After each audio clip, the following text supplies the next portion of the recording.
Yeah.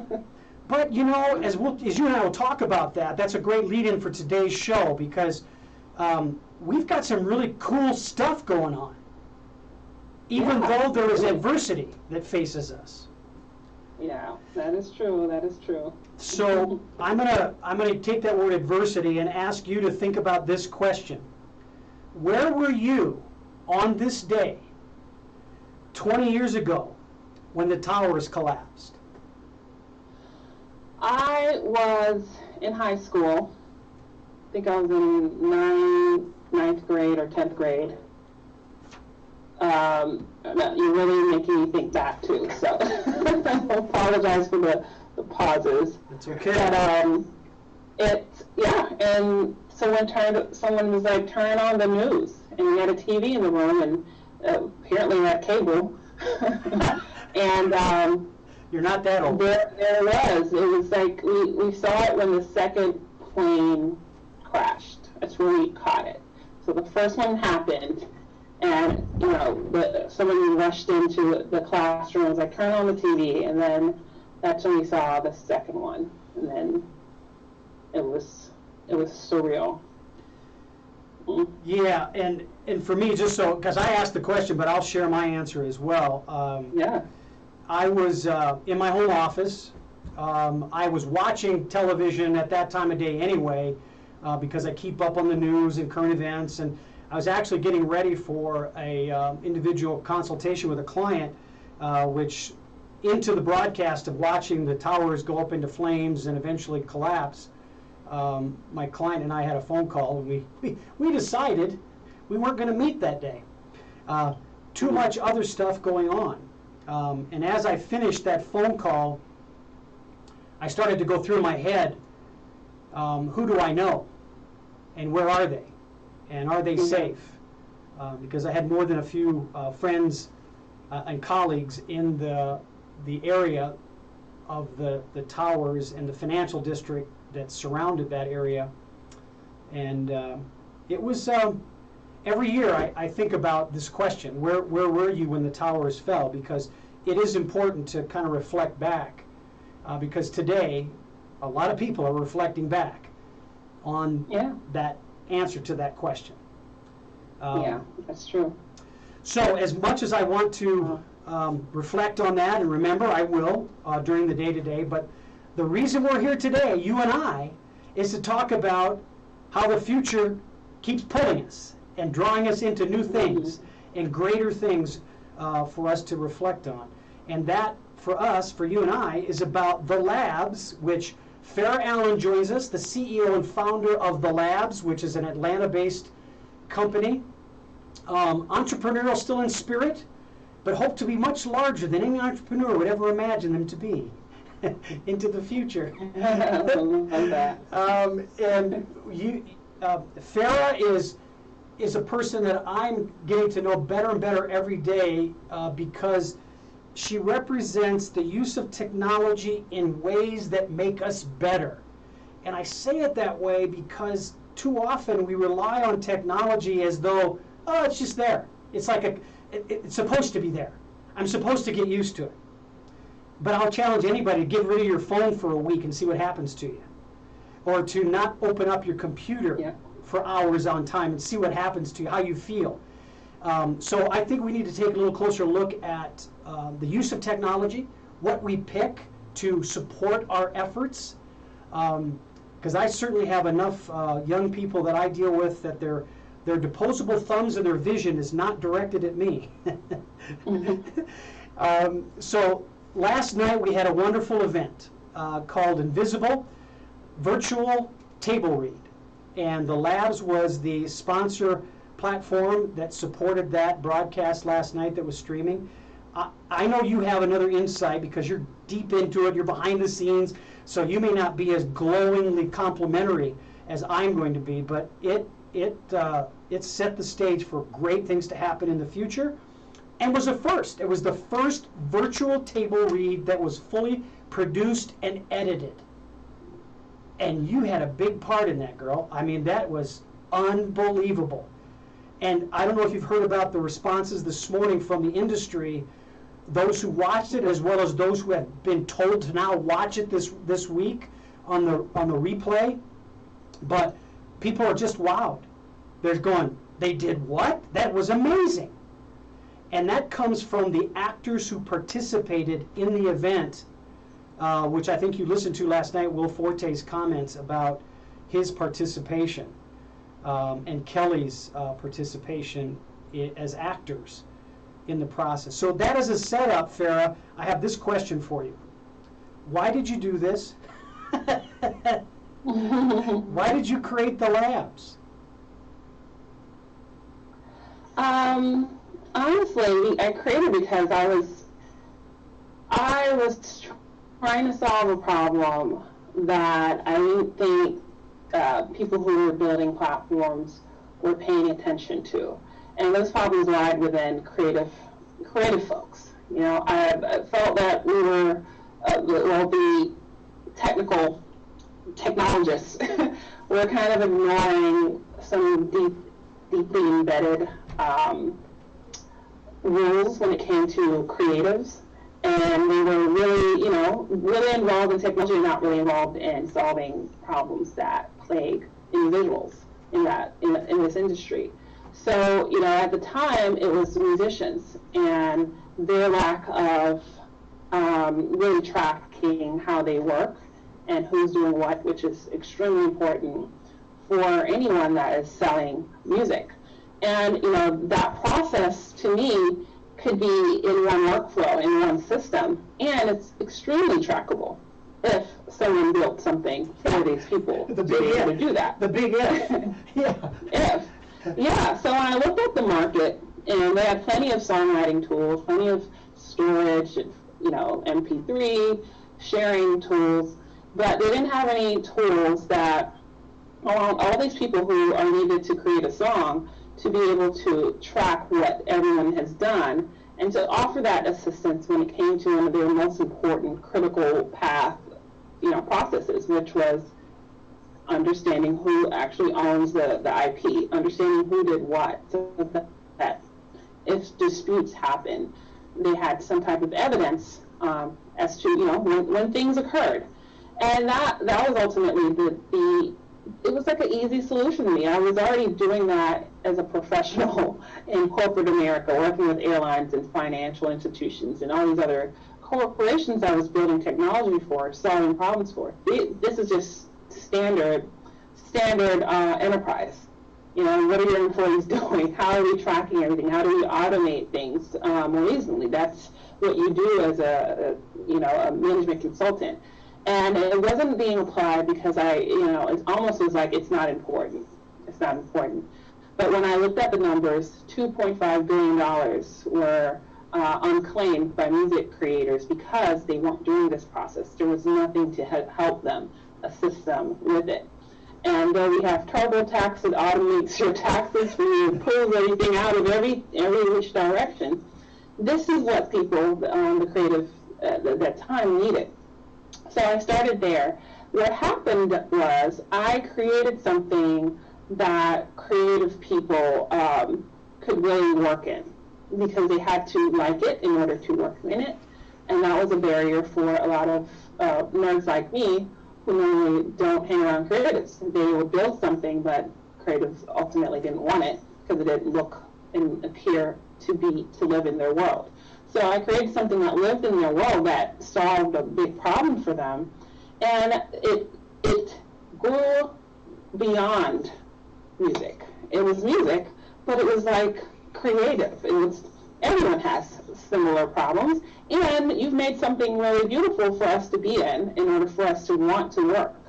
So that's when, ultimately my goals came from, hey, just solving this problem over here for music creators, which was important, to solving problems for people who are in the entertainment industry that like visual, that need to work cohesively with multiple different types of creatives for one project. So that's where we are today. And even today, you were talking about, our newest platform, that spawned from collaboration, which, it spawned from us making something that looks really good and allows people to experience media content. Now we can do that with audience members via the Labs Live. And for me, I use the geographic metaphor of a circle in a lot of what I do. Not everybody is on a circle in their mind. That everybody's connected. Once you're on the circle, you're connected if you take the action.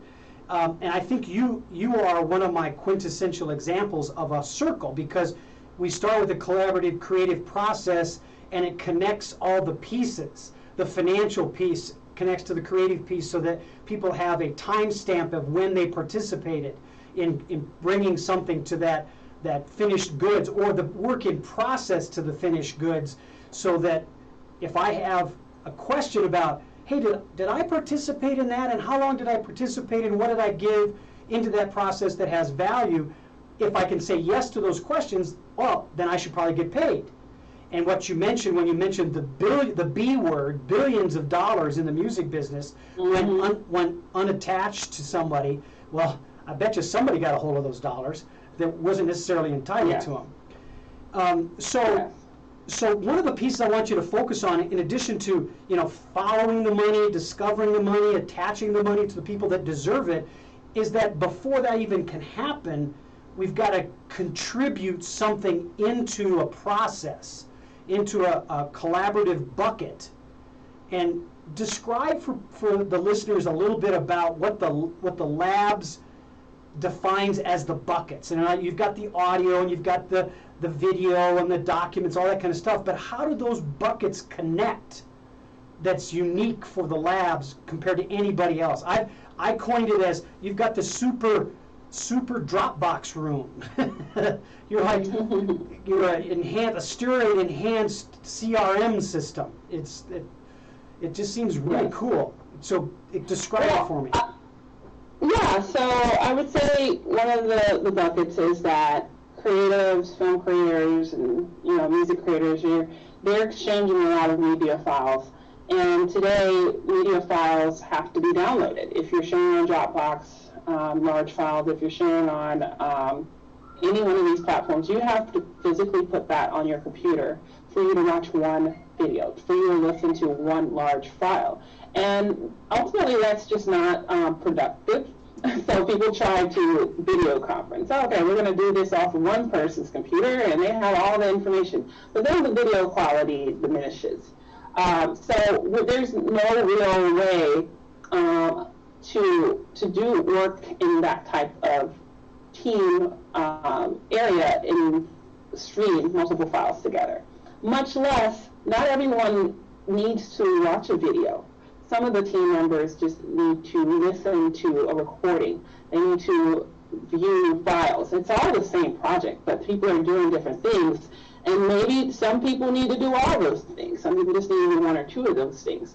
Currently, we have to go to multiple different platforms to complete those tasks. With the Labs, we do the streaming. We do the audio. We do, the writing and adding links. So all of these team members who are working on the exact same project can have something for themselves to be able to communicate best. Then we add the communication elements. We have the chat. We have the video conferencing within that workspace. So whatever it is that best lets you, and annotation, whatever it is that best lets you express your ideas or your feedback, we have put that in this platform so that you don't have to go anywhere else. You're like the collaboration grocer. You have all of it, the meats and the potatoes and the produce, and even the candy bars at the front counter. You've got it all kind of there for people to pick from as a creative force. It's interesting, and I don't want to downgrade it at all by using terms like one-stop shop, and you've got everything you need in one place, because it is technology. If it can go wrong, it will. So I want to make sure that people understand that this is a very interesting task of putting all of that creativity from those many different sources of digital data into one place. Yeah. But for me, Farah, I love it because I feel I'm organized, but I'm not.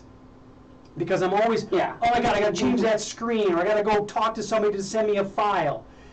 But now I can share my lab space and invite people in, and they can share it at whatever time they're done with it, right?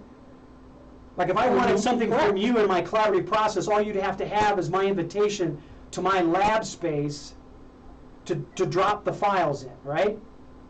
Correct. I love that. And then I can play with it. Then I can play with it at will, right? That's true. Mm-hmm. Now, what about finished goods, though? Does Labs stick around to help me deliver the finished goods once we've brought the collaboration to fruition? Yeah, so we do that in several ways, and we're still, growing that. We just launched Lab Live, and what that allows you to do is to bring audiences into your storytelling experience. So whether it be a film that you're trying to, get produced and you're doing a script reading like we did with The Invisible, or a actual film that's done and ready to go, and we want an audience not just to watch, but also to have some type of community experience around it. And then we have our Roku and Apple channels that we're coming out with at the end of the month, where filmmakers and others want the big screen idea behind their content, because of course it always looks better on the bigger screen. So we have all those interactive elements, plus some of the elements of on-demand that we're pretty much used to. So that's how we move you from just storage and collaboration content to how do we put it out there in the world. When you mention the live thing, as you know from our conversations in the past, I get a little excited, because that's where the people that are still concerned, and legitimately so, about their health, with our health emergency, and yet they're movie aficionados. They love concerts. They want to go to clubs. Well, they're not going to do that. And so how can I get close enough to the club without actually going into the club? And that's why I'm excited about the labs, because you offer that possibility with Labs Live. So I can actually, if we take Labs Live to a singer or a comedian that I know, is it just a matter of the quality of the camera on capturing their live presentation that may limit what I see and hear through Labs? Or is there more to it? Is there more that we can produce around them to make it even more of a virtual but almost realistic experience? Okay. So if I'm understanding you right, could you just clarify that question a little bit more? If I want to see the premiere of a movie, which is basically a live show, the Labs Live allows me to see that virtually as though I bought my ticket for a scheduled time of the broadcast. And could I virtually experience the popcorn foyer with beverages, but I'm getting my popcorn from my own oven and beverage from my own refrigerator, but you provide me with an image that looks like the waiting area of the theater, or you provide me with a look of the lobby at the end of the theater. And if I invited my family members, could I chat with them like I would be chatting at the movie before it shows? Yeah, so this is the thing about, why we've done this, and with partnership with Level Forward, the idea of how do we bring storytelling to a presentation, right? And how do we get people who ultimately can't go anywhere right now to experience something as if they were there? Putting a real experience and making it digital. So with our platform and how we layer media on top of each other, we are able to tell a story, whatever that story may be. Maybe it's me going to the theater and walking in, digitally walking into the theater, and which is a room in the labs, and whoever's producing kind of giving me the flow of the lobby, and then going into the theater to watch the show, and then the excitement of the Q&A and those questions and the communication and the conversations that's going on. Like, we can digitally replicate that through our platform. And it, really the difference huge difference is you can't do that when you're on Zoom or a GoToMeeting. It's people in their square boxes, and anything that they show you, you're watching. You're not interacting with. The chat is off to the side. It's not in the conversation as you don't want it to be. The visuals, the videos, the music that's being played on your Zoom call, you can't play that. You can't interact. You have to be off. You're just a watcher, a viewer, and that's the model that's been going on forever. So we're changing the model of how people experience content online, and we're saying, hey, let's make a story out of it. Yeah, I like the fact that last night when we had the invisible premiere of the virtual table read, the opening was you brought me into a conversation with the writers of the script, and I know I know because I've talked to you in the past about if it was a concert, for example, or my favorite AMC theater, I could actually buy a poster or buy a T-shirt, or a hat right through that virtual experience that you're framing for me to help me feel like I'm actually there. Or if it's a film festival, at the end of the film, I can actually have a live conversation and interaction, Q&A, with producer, director, or starring actors or actresses in the film. So those are wonderful experiences. But is there a plan to expand it? Not so much. I mean, it's still entertainment, but like for example, I've got friends of mine who are keynote speakers for corporate America, and they're not speaking a lot right now because corporations aren't letting anybody in their theaters and their conference rooms. So they're trying to figure out a way to present live to an audience in a virtual way. Can labs be used in that way as well? Yeah, it could be. It could be. I believe our area of expertise and where you may find the most value of what the technology that we offer is when you're trying to entertain people and give them something unique. So the speaker, if you're doing a PowerPoint presentation and that's it, of course, we may not be the platform for you. We are definitely making sure that we are totally focused on entertaining and presenting ideas in storytelling through presentation and visual presentation, and that's to look good. So that's kind of our niche market, which not a lot of people are in there. We're supplying people the boxes and the screen share.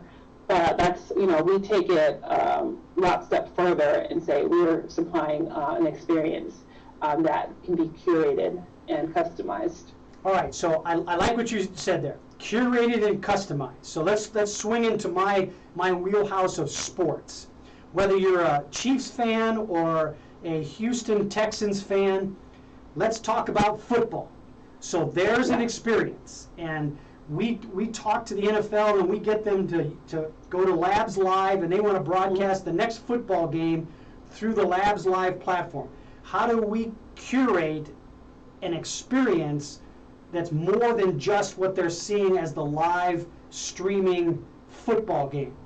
What can we put around that image to really just amp it up? A football game. Yeah. Okay. Yeah, I mean, my husband just purchased ESPN Zone on Xfinity, and I really admire Xfinity when it comes to some of the ways they're just innovating, in that sector, and it has these elements of interaction, right? But let's say if you're still kind of just viewing. You're clicking and viewing versus being there, right? It's kind of like what else can we do to keep people engaged in what they're watching? So in my opinion, the conversations can happen. Especially that's something we can do. If there's information that's given, then we can actually have those links to that information so that people can either purchase it, buy it, view it, consume it, get the offer. You mean we can have a trash right away. We can So have a those are trash kind of talk things chat. that you ultimately, we can have a what? A trash talk chat? I can You can have it. It's there. It's, hey, if that's what you desire to monitor that chat, then hey, it's available to you. You have the freedom to add that. That's beyond the ESPN Xfinity thing. That would be awesome. Fantasy football at a whole different level of fantasy. Definitely. That would be so Definitely. cool. I kind of interrupted you, so continue with your thought about the creation of that experience. Yeah, so ultimately it's you as the director, the producer of this experience. What is it that you want folks to do? Because we pretty much can have them do a Q&A, bring some live people into on top of the broadcast that's already live. Get some surveys, some polls going on, live polling. There's folks that come up with widgets we haven't even thought of because, it's really about your imagination and people are requesting customized widgets. So even having, a player's silhouette show up and you clicking the screen and the player's doing something. Or tapping into a fantasy league or signing up for something that's associated with the event. So there's just tons of things that you can do. I would say what is it that you would do in real life, and let's convert that into to make what is it that you do in real life that would be interesting. Yeah. And let's make that a digital experience. Yeah, bring the reality to a virtual platform that makes you feel like you're really there. Yeah, I like that. And so I want to make sure that I honor conversation you and I have had in the past, and let's stop giving Xfinity any more ideas. Unless they're gonna push the dollars. What's that movie say? Show me the money. There's a football reference. There's some football reference for you. But I want to make sure I pause a minute and remind everybody we're talking with Farrah Allen. She is the founder and CEO of The Labs. That's with the Z, by the way, people. LABZ. TheLabs.com is where you can find it. A free account, go check it out, play with the free account, and find out what more you want to do with your creative collaborative powers by using the labs. I think you might find yourself consolidating a lot of information, tools that you use in those apps and programs, and bringing them into a labs experience. I have, and so far people I've introduced to the labs are also doing the same, because it's kind of I hate to say that again, but it's a one-stop shop for a lot of data management. And listen, I got more data than I know how to manage, let alone having to add more to it. So I love tools that help me bring it all together. That's the end of my shameless plug, Farrah. I just want to say right now. That's, I love it. Yeah, so also reminding everybody, this is the anniversary of 9/11. Good thoughts. Take moments today to reflect on family, friends that might have been involved in that. But for sure, even if you had no family or friends, Americans were involved in that, in helping Americans survive a historical tragedy. So be aware of that. Also, last night, the NFL opened up. Our Broncos will be playing on Monday Night Football against the Titans. Last night, Kansas City basically showed Houston what the game was all about with a 31-point not responded by the Texans point spree. But the Chiefs scored 31 points unanswered. And Mahomes, the kid is on fire. I mean, he just does some really great things as a football player. It's going to be fun to watch him. Regretfully, the Broncos have lost Von Miller. Not a definitive answer, but I think it's probably going to be true that he's lost for the season because there was a connective tissue involved, a tendon. He's in Green Bay talking to a superior orthopedic person about that, but I think that's what's going to happen. That's regretful for him. And you know what? Like what happened? It was the last series of practice on Monday, and he didn't even have to be in on that series, but chose to because he wanted to get better when he injured his ankle. So those are my little announcements on a little bit of a break here at just past the half hour on a wonderful Friday.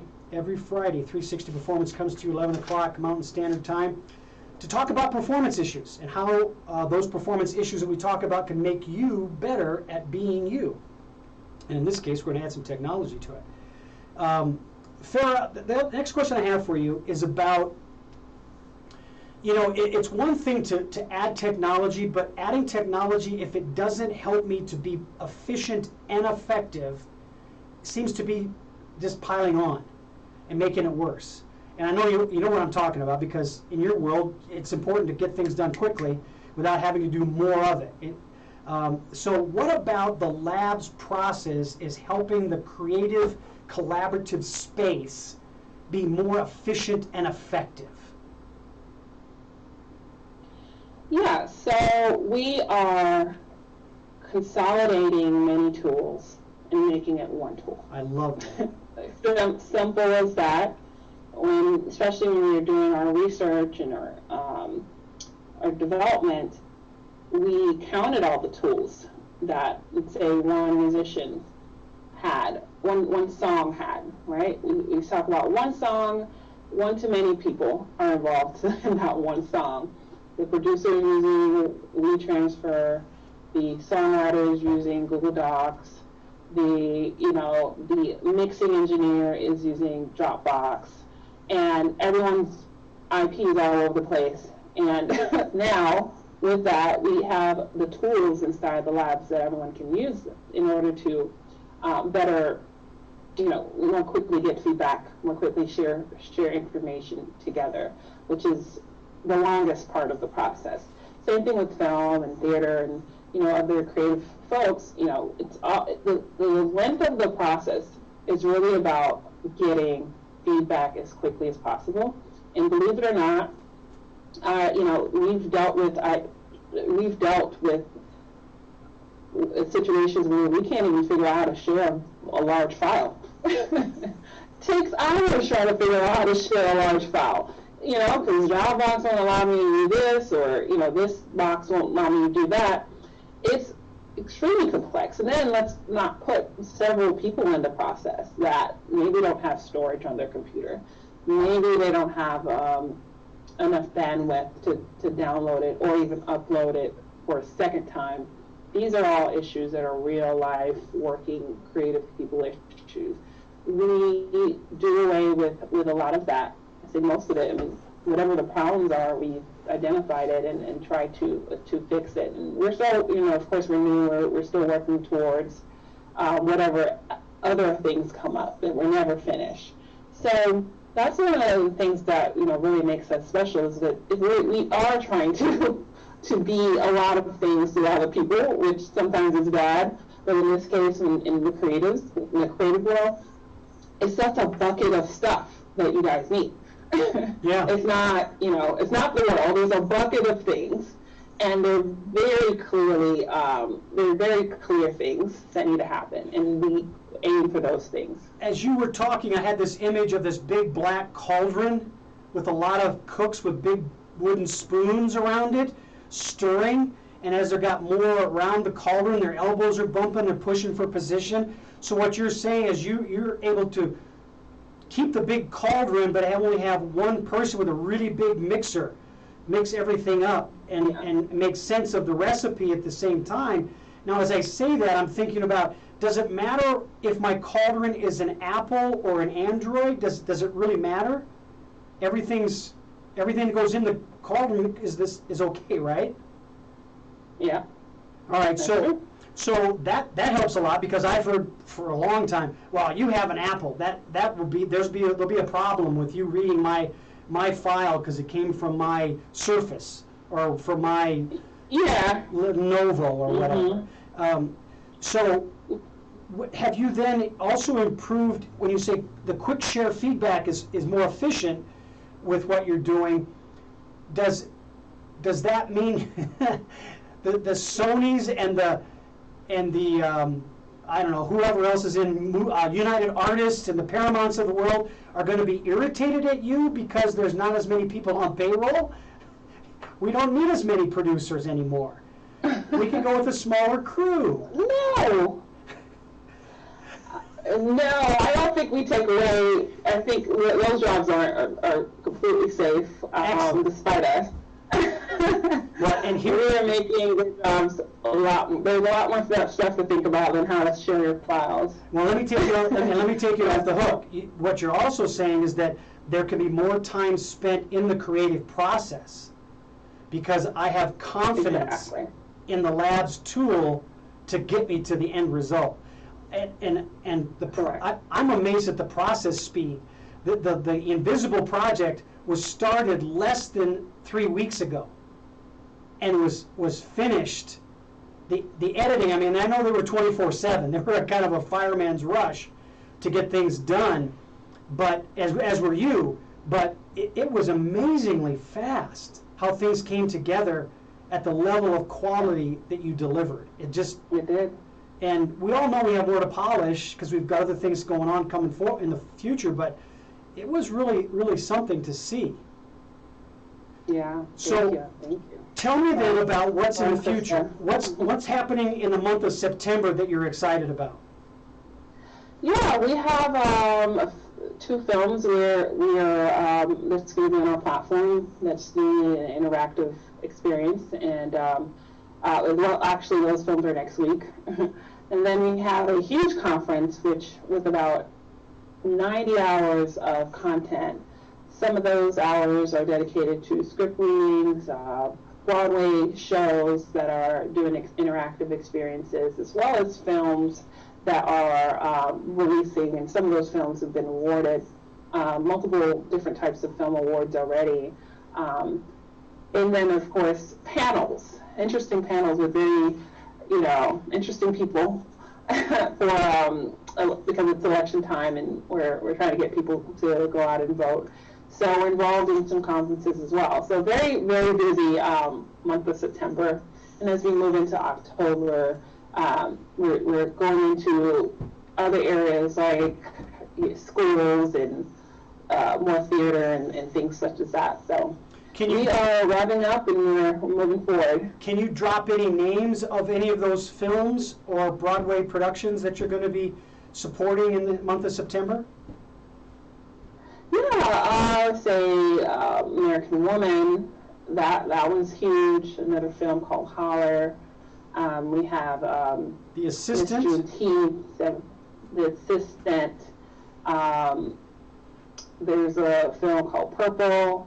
There's just tons. I can't even list all of them. I'm highly involved in them, and it's. Well, we've got. I know that you have a Tony Award-winning Broadway production, Oklahoma, and then what the Constitution Means to Me, which was multiple Tony nominations for that, which, as it relates to the voting and political statements, that is a learning experience in itself. What the Constitution Means to Me, that is, I believe, they are on their modified national tour, and hopefully with the virtual help of the labs, they'll be on a virtual tour.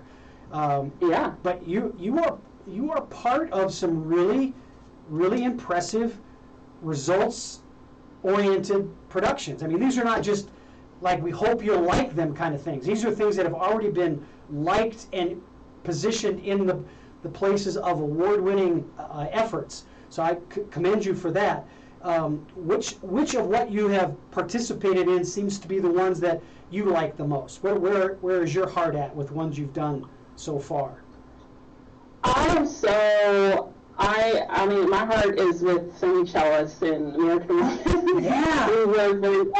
Semi actually was, because of them forward and getting introduced with her, she was a part of the process of us interviewing people, asking them what do filmmakers and what do producers and writers need in order to be successful, how could we help? So her film, actually coming onto our platform, it's surreal because, that wasn't the plan initially. But, other shows that we have, I've gotten to know some of these filmmakers and gotten to work with them from a designing the room perspective. And it's just been fun. It's been fun. It's been hectic because, it's a new product. But it's been interesting to really dig deep into an area of creativity, you don't really get to tap into, which is how to, that digital interactive side. It's like a whole new world for a lot of these filmmakers who've never had to do anything outside of their, making the movie, which is a big thing already. Now it's like online, new world, right? Well, and the filmmaker knows tangibles. They know the lens. They're in a chair. The actors are in front of them. Everything's tangible. It's not virtual. Mm-hmm. So you're absolutely right. The world and its landscape and framework has changed dramatically. So with those people that you've met, and look at American Woman and Jelly they're awesome people. I've had the opportunity to meet some of them as well. So how do we connect? How do people connect to what's going to happen this month for you, so they can see what's going on with the Assistant, American Woman, Holler, the Constitution, and Oklahoma? How do we connect to those things? Mm-hmm. Yeah, so right now we are in private mode because we're very new product, and we have we want to make sure everything runs smoothly for this month. So we will release publicly next month. But if you want to enjoy these shows, we have been reposting them on our social media site. So you can check that out, and that's the labs_tech. So that's for American Woman. They're selling tickets right now. That's for next week. Holler's a private screening, but I'm sure there's other shows that they'll do in the future. And then for the summit, that is transformation2020.org. And you can go out there and purchase tickets for that. There's not only, the Broadway shows and the film screenings are just really, really awesome, produced by Level 4, but also there's the panels. They have Robert De Niro doing a panel. They have just all these wonderful folks that are really trying to get people out to vote. Is Pelosi going to be on as well? So. Pelosi's going to be on the panel as well, right? Who's that? Is not Pelosi? Nancy Pelosi. Is it Nancy Pelosi? I believe she is. I believe she's still coming. Mm-hmm. And let me go through those again. So is it at @thelabs_tech or at @labs_tech? The Labs. Okay, so at the Labs with a Z, at @thelabs_tech for social media on reposting all the different ways that you can connect, and then transformation2020.com. Yes. To take a look at the schedule of the events coming out if you're interested in those things. And I would encourage you, this is not just about new technology bringing us reality in a virtual way. It is also educational. It's information from sources that are more than just casual about the facts and the insights they provide. Some of the people behind this data, and Farrah is one of them, they are extremely detail-oriented.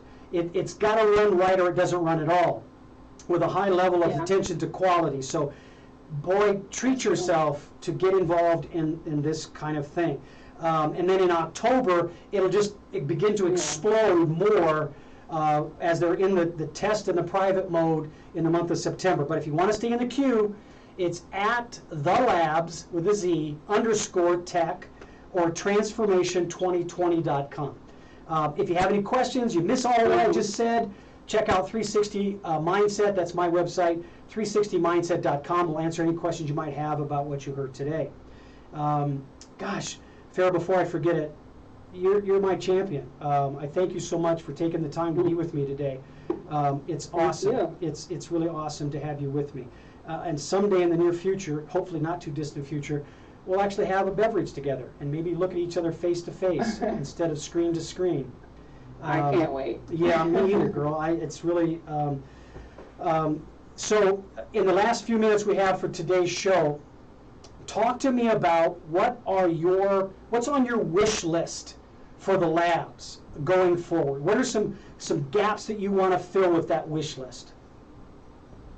I think the wish list right now, it's kind of hard to be on a list. So I think right now we're in a place where things are moving, and it's extremely busy, and it's what you want from a company to happen. So we're in a great place.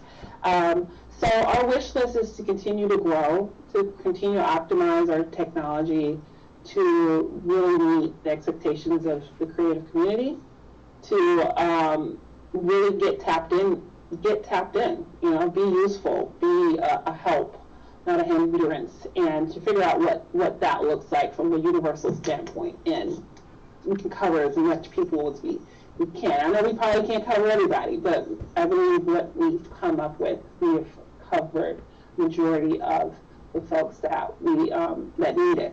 So it continued to do that and be afforded that luxury to grow. So those are my top level wish list, and that's vague, but we at some point where if things slow down and get more optimized, then of course we have another list of things that we want to get done. Well, within that generalization, I want to add this, or ask this question, some kind of a sub-question. You're not limiting the request though, right? You'll take on anybody's question, and from what I'm hearing you say, that anything's possible.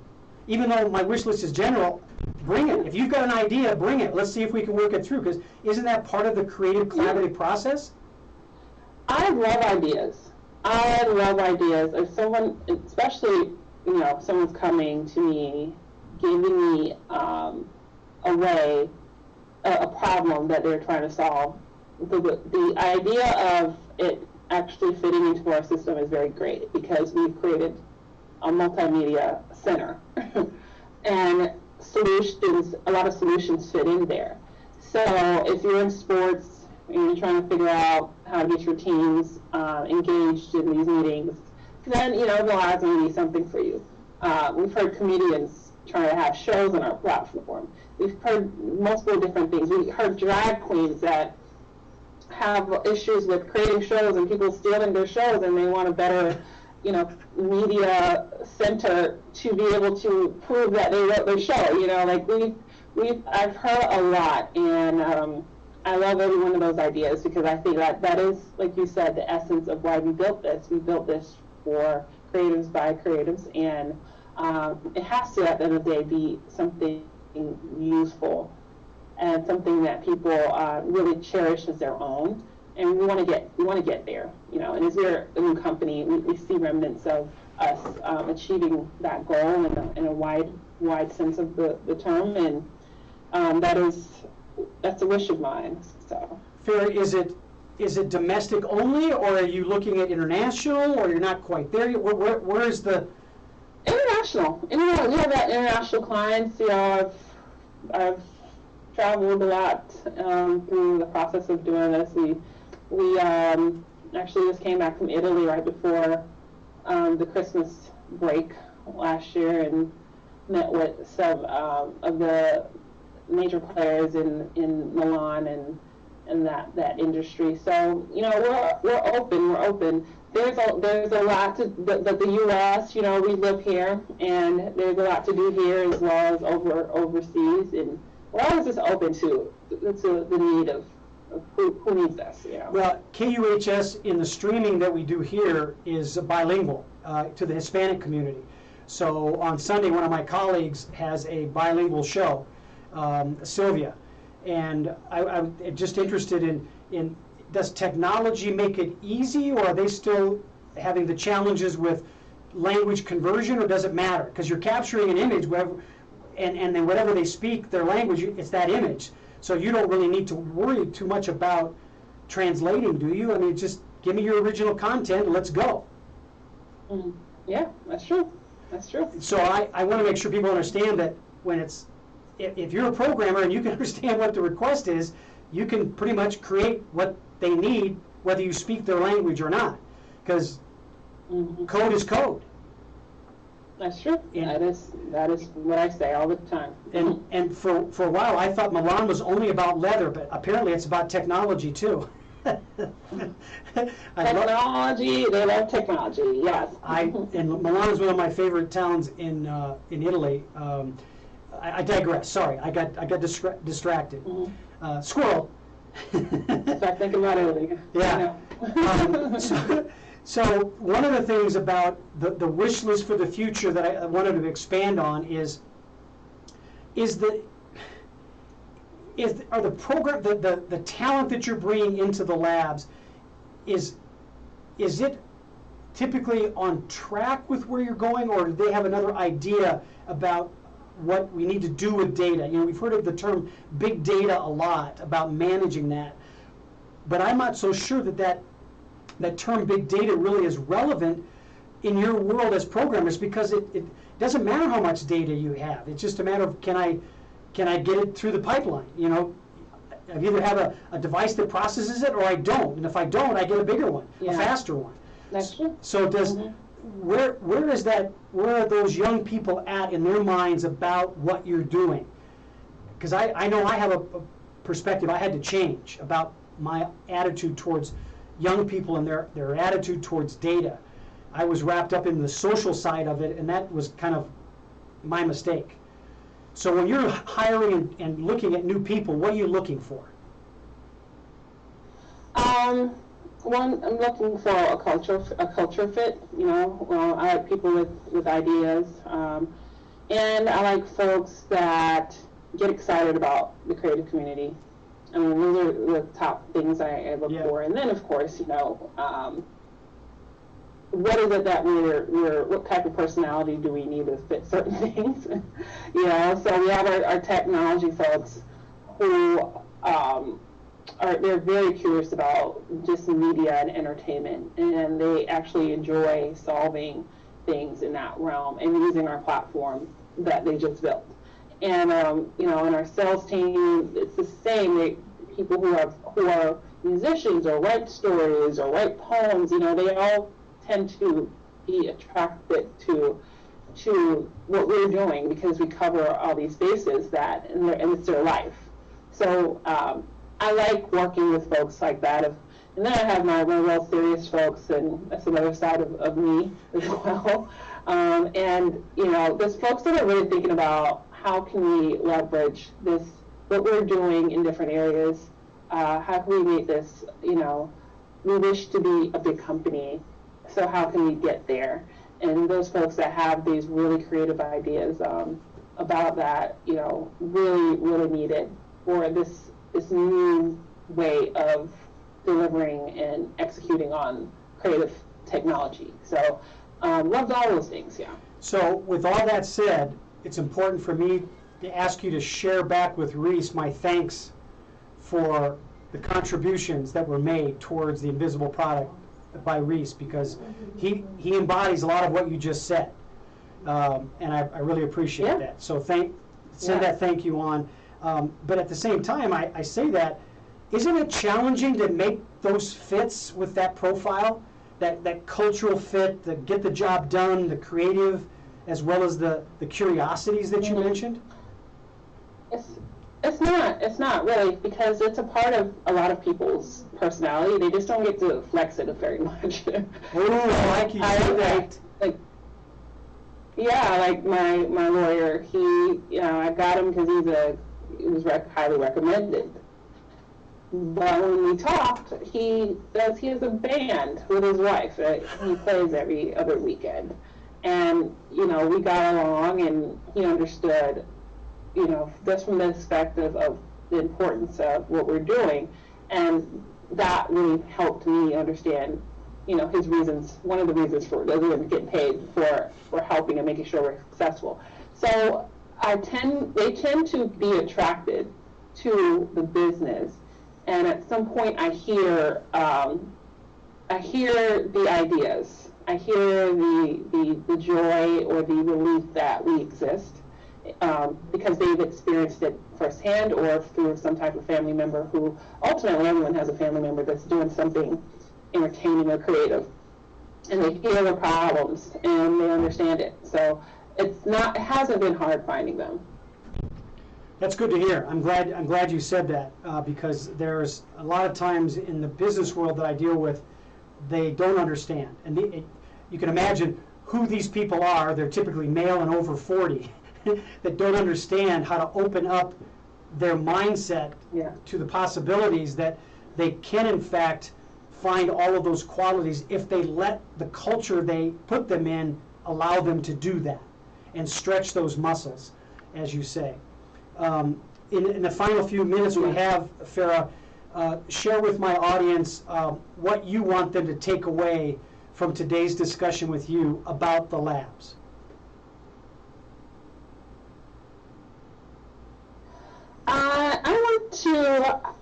I want the audience to just understand that there's a community out there that is supplying some really valuable things to the human race. You know, it's storytellers, they're musicians, they're folks that are using a side of their brain and that works really well to deliver something to people. And they need support from technology, and the labs is here to support them in what they need to do. So. Well, there was your genuine infomercial for the future. We're going to capture that and put that in front of a lot of people. Thank you so much, Farah, for the time you spent with me today. Thank you. Remind everybody out there that today is a day to remember historically, but also just remember it as you say thank you to someone. You share your gratitude on who you are and what you represent so that others can feel good about themselves based on the effort that you share with them. This is 360 Performance. I'm your host, Lowell Whiteman, every Friday at 11 o'clock Mountain Standard Time, bringing you quality stories from quality people like Farah Allen, the founder and CEO of the Labs. Have a great day, everybody. Have a wonderful, wonderful weekend. All right. Thanks, all. All right, we're off air. Thanks, kiddo. We'll talk to you